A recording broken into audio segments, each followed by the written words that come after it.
The revolution starts here, and there's a free Psm sticker inside. Inside of this YouTube video, you're gonna have to punch a hole into your monitor like that one guy so you can get the sticker that's hidden inside your computer. Yeah, like that.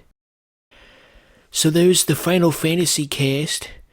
The proportions are a little weird. Look at how small Boob Lady is compared to Black Guy. And look at that. Look at all those games that they've got to show you. I don't think Blasto really qualifies as mind-blowing per se.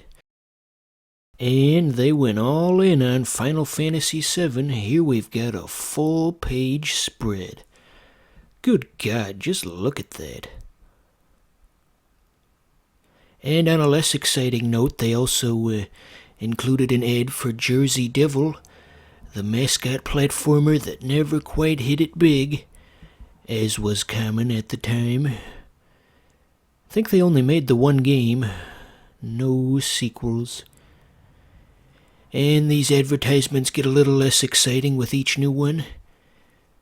So you look at that first screenshot farther to the left and you see the cool robot and think, oh, that looks good. And then you look at the other two and you think, oh, it's just a crappy overhead spaceship game. So we get the letter to the editor. Since this is the official kickoff of the magazine, he's got to write the introduction. Welcome to the world of PlayStation. And there's all these less popular writers as well. Hey, look at that. They hired the guy from the Sega Saturn commercials to write for this thing. Introducing Sega Saturn. Aww, hit it! Sega's next-generation gaming platform. Revolutionary sports and arcade gameplay. And on this next page, we've got Final Fantasy VII for the third time in 2 minutes. Ace Combat. Oh wow, look at that game index. Good lord, the PS1 was absolutely jam-packed with games. And they've got a top 25 countdown. I think it was a little presumptuous to do that 2 years into the system's lifespan. Don't you want to wait until the PS1 has all of its games before you decide what the top 25 is? Maybe new ones were coming, stupid people who wrote this magazine. Maybe new ones were coming.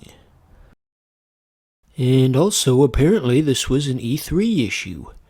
If you're a hard-core gamer, then there's no better place to be than the annual Electronic Entertainment Expo, E3 for those in the know. You see, E3 was new back then, so they had to spell it out. They got Parappa the Rapper there. You ever hear those rumors about how Parappa the Rapper's voice actor's just like a total fucking scumbag? Yeah, that information is out there. And they got a paragraph about console warring with Nintendo. That was a thing back then, too. Nintendo's presentation was the saddest thing I've ever seen. Lara Croft's bosoms are kind of pushing the text to the side there. See, there's kind of a dip in the text.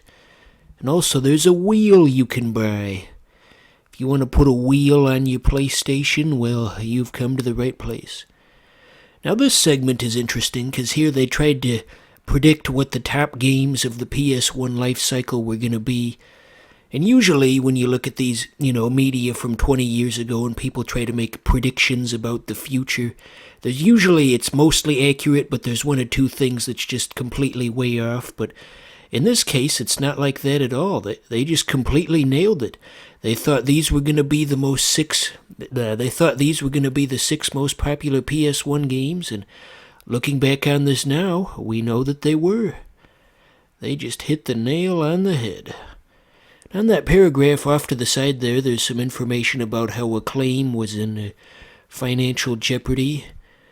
We know how that ended now. We've got the benefit of hindsight. And down here we've got some sales data and also the PS1 Bio Grip. That's not a peripheral that I remember, but apparently that was one of them. And I'm starting to feel my ADHD kick in, so I guess that means the video's over.